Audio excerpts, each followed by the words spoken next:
tractor pulled outside here. I need to fill it up with fuel here, and then I'm gonna park it over in the shed. We still have a couple little things to do to it, but I wanted to get it out of the shop for right now. We got a new tie rod end we want to put on it, but it may take a little bit to do that. So whenever we get a chance to do that, we'll do that, and we can put it back on the feed mixer. Hey guys, it's the next morning here now.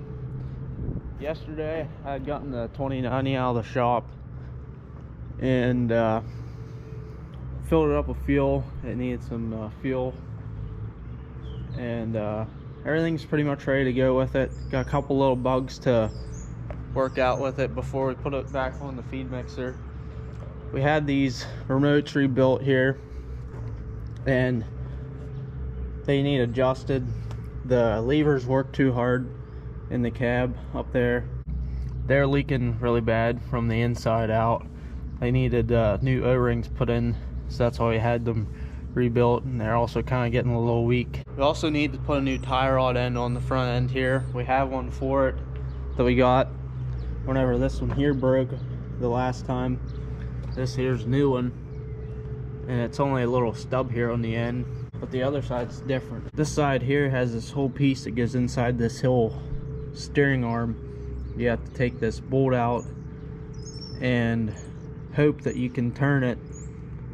Otherwise, it's thinking it's probably gotta be tight. It's gotta be a pain to deal with. Might have to heat that up somehow, put a pipe wrench on here, turn it to get it out. But as you can see, it's not in very good shape, so it's gonna need replaced before it breaks. And other than that, I gotta top the oils off again since I ran it and filled everything back up with fluid, and it should be ready to go back on the feed mixer here. Hopefully this coming week I can get it back on. Yesterday, Dad and I, we were working at moving calves around and cleaning calf pens out. And yesterday morning, we got the two big wooden pens here at home. These two pens here, we got them moved up to the heifer farm. They're getting pretty big. The pens were really messy, so we got them moved out and cleaned these pens out. And then the 4 calves that were in these pens here, they got moved into a big pen along with a bunch of the calves down along the bank there. So what we got to work at today is cleaning these individual pens out, because we have some calves doubled up that needs to go in these pens. We're kind of getting backed up and a little behind because we didn't really have anywhere to move these calves, because all of our pens up at the heifer farm are filled up.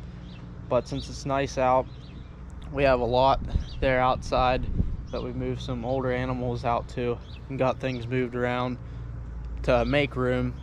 Now, we didn't move any animals out on pasture yet, but they are outside there at a lot where we can still feed them corn silage and hay and grain. But yeah, won't be long. Things are really starting to green up around here. Spring's coming in a hurry. It's actually here. But as far as planting and fill work goes, probably be a little bit yet. We have some manure to haul. Got the stock panels removed from these pens here this morning. I'd say that's probably the only downside to having these calf hutches compared to a calf barn. Pulling these stock panels out of the manure when it sits deep is not very fun at all. Like I said though, we were backed up and the calves were in these pens longer than they should have been normally, and it's not usually too terrible big of a problem pulling them stock panels out, but it was this time. We had actually went up and took care of the heifers this morning, fed everybody. My dad brought a load of wheat up, and then we set some wheat bales into them up there. And right now he's up across the road here at our dry hay pile, getting a load of dry hay for the calves up there. And then he's got to take that up. Right now he's using the 125, the front end loader. We gotta take this feed bucket off the skid loader and put the manure bucket on. Scoop that manure out in front of those pens there, and then I can take a skid loader, move them pens, and scrape that off. And then we can set the pens back and put bedding in and move calves into them. We have two smaller buckets for the skid loader that we use for manure. This bucket here is a 78-inch bucket, and then the other one that we have is a 82-inch bucket, and they're both low-profile dirt buckets, so they have the lower back on them with the longer snout, so you can see your cutting edge better. I like them for scooping manure. That other big bucket that we have that we use to feed with, it's nice to scoop feed because you can get a bigger bucket with it. But yeah, yet at the same time you can't see your cutting edge as well compared to these buckets, so I usually just keep that one out of the manure. The bucket's not built quite as heavy as what these other ones are. They're not made out of, it's not made out of as thick of material as what these are, so it's not really meant for scooping manure and that kind of stuff. It's meant for more or less light materials like moving snow and maybe sawdust, something like that. But it works good for the feed. Works good to keep it clean. That way you don't have to clean the buckets, you just switch the buckets. Makes it nice. This bucket here is a tooth bucket. It needs a lot of work done to it. See, it's rotted out over the years from using it in the manure. And also the tooth bar, there's no teeth left on it. It needs new teeth put on. And we have a tooth bar that has teeth on it, but it's too small for this bucket. Sometime, maybe this summer if I get a chance, I'll fix this bucket up and put the new teeth on. They should fit right on this tooth bar here, but right now it works fine.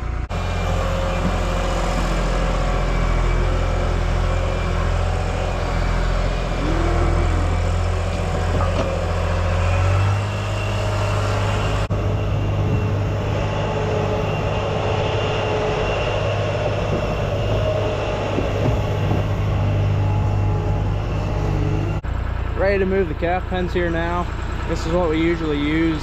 It works the best. I have our bale spear, and then we stick a piece of pipe on the end of it there, and then you can reach the whole way to the back of the calf pen, and there's a little lip in the back right there. You can stick this flat piece in under, and you can pick the whole calf pen right up. Otherwise, you can use the pallet forks, but what I've had happen in the past, but the forks you can potentially poke up through the top of them. And with this pipe, you can pick like the whole pen up itself instead of just picking up with the forks in the middle of the pen, because pallet forks are much shorter than what this pipe is. So you guys a little bit of a different type of view. Put you up here on top.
pen's all cleaned out. Got the calves moved here.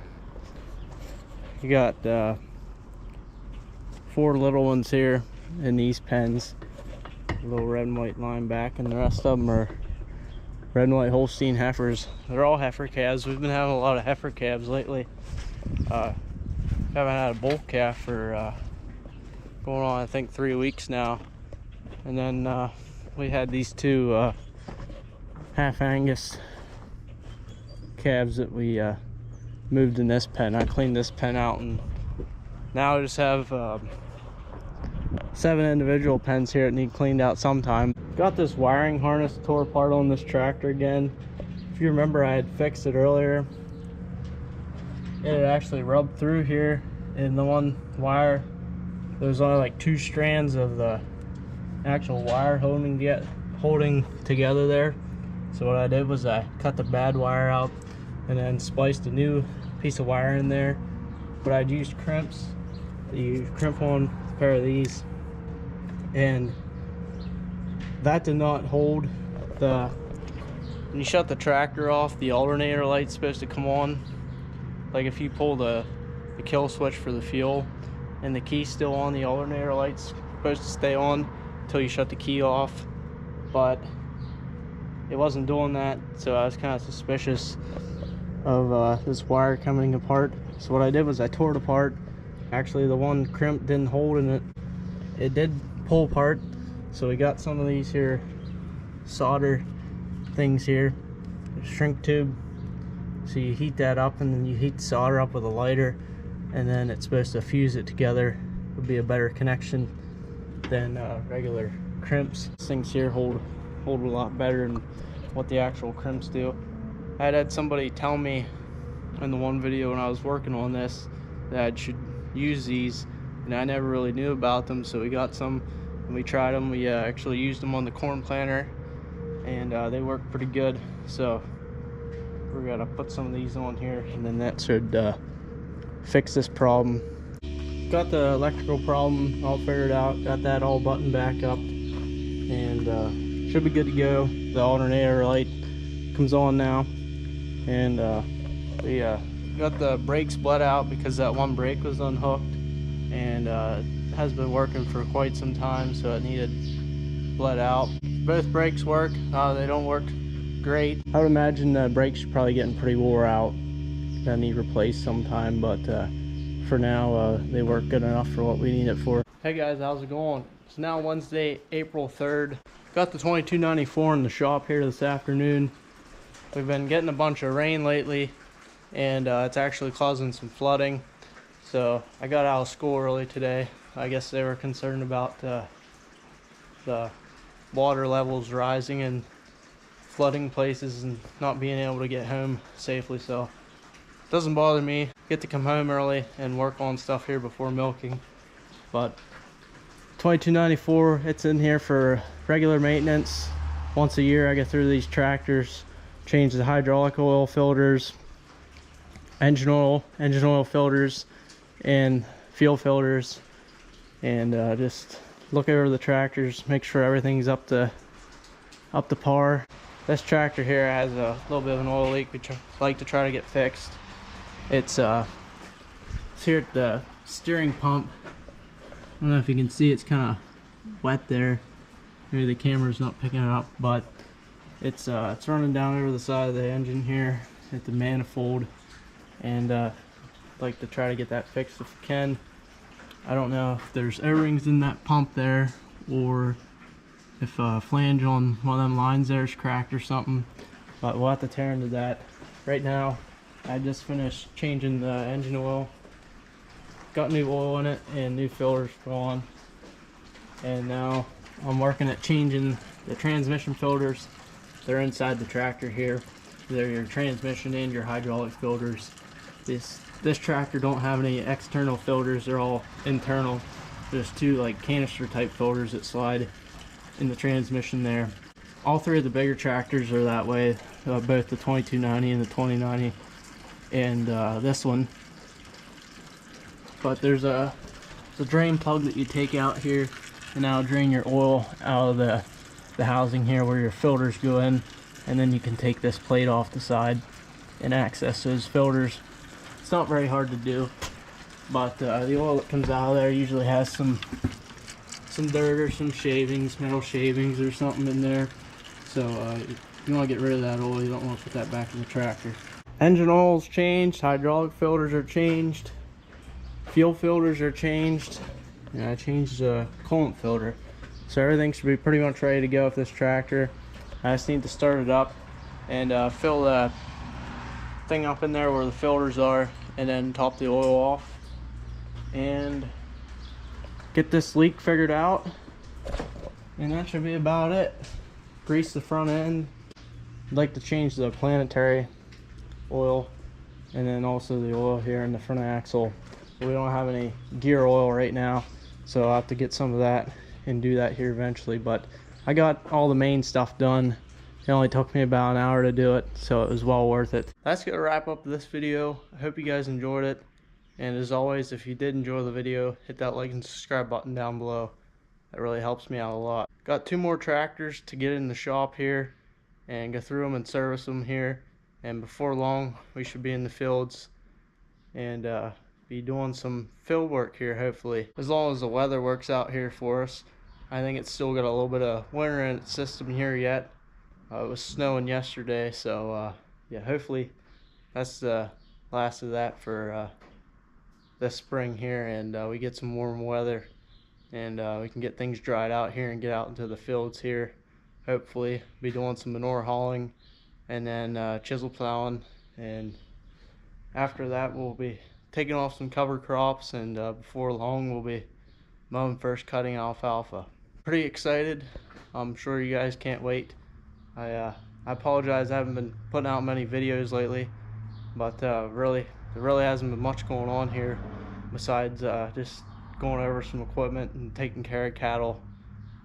That's pretty much the gist of it. When we get out into the fields here, I hope to make a lot more videos, keep you guys a little more entertained. Alright guys, we'll catch you later. Have a good one.